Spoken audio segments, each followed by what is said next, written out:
Hello, I'm Joe Galvin, Chief Research Officer for Vistage Worldwide. Welcome to the Vistage CEO Coaching Spotlight, a video series dedicated to exploring the challenges and opportunities facing CEOs and leaders around the globe. In each episode, we'll be speaking with some of the world's best and brightest executive coaches, seasoned mentors who are on the daily leadership climb with business leaders, guiding them to make better decisions and become even more effective leaders. Today, we're speaking with my friend Allan Fried. Allan is a CEO in the New York City area. He works directly with more than 20 CEOs in his group. Allan's got more than 30 years of experience as an executive entrepreneur and coach with a career trajectory that has taken him from the mailroom to the C-suite. Allan, it's so great to have you here. Thanks for coming on. Oh, Joe, thanks so much for having me. Good to be here. Well, great. Listen, it's a pleasure to have you with us. Can you tell us just a little bit about your leadership climb? Just something that we can learn from your own experience.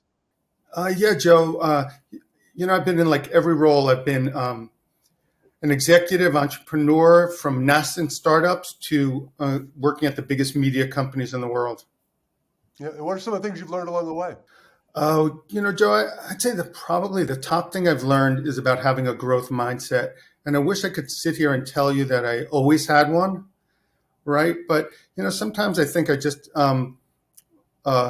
thought you're like either born with it or not. And that if you had talent in certain areas, you didn't necessarily have to develop those talents, and have learned along the way, both for myself and the people I work with, that you always need to be learning and growing and developing your talents.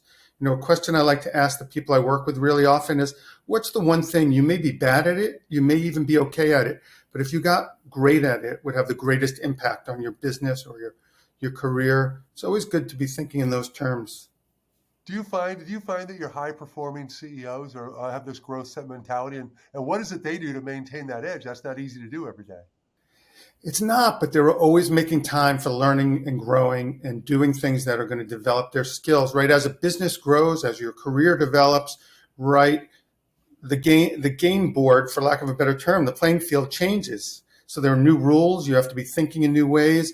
You need new people, different ideas, different approaches. So they're always working to develop those. Well, speaking of a changing game board, what is it that your CEOs are thinking about today? What are the top of mind issues they're trying to come to grips with as we sit here today? Yeah, good question. There are a couple of things that come to mind right off the bat. One is the demand for talent, what's being perceived as a talent shortage. That's definitely a big one. And then, another thing that comes to mind is just the volatility, whether it's potential recession, the pandemic, or I think just running in the nature of running a business, right? It's just always so volatile, just dealing with the ups and downs and the unknowns. Well, there's never been a period more volatile than the last 3 years. We went from this long, slow grow, economy to the volatility.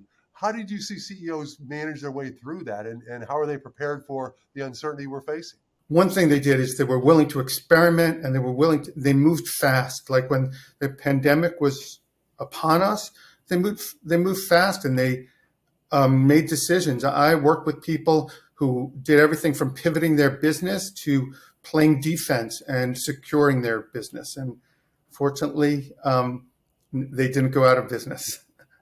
Well, as you look at the world we're in today, what is it that you see the smart CEOs are really focused on? You mentioned talent, you mentioned riding the economy.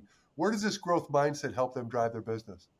Well, I think it's how they can do things differently, how they can gain an edge. If we talk about the talent shortage, I think a big thing there is it's real and it's there, and especially for certain kinds of workers. So I have clients, Vistage members who've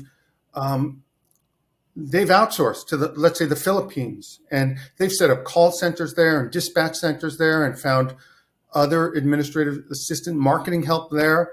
And there's a surplus of talent there, and they've leveraged that opportunity to help their businesses flourish and grow. That's exciting. What do you think are the things that CEOs need to be thinking about? Again, we know what the headlines are, but what is it they should be thinking about? Where should their attention be focused that maybe they're not thinking of right now?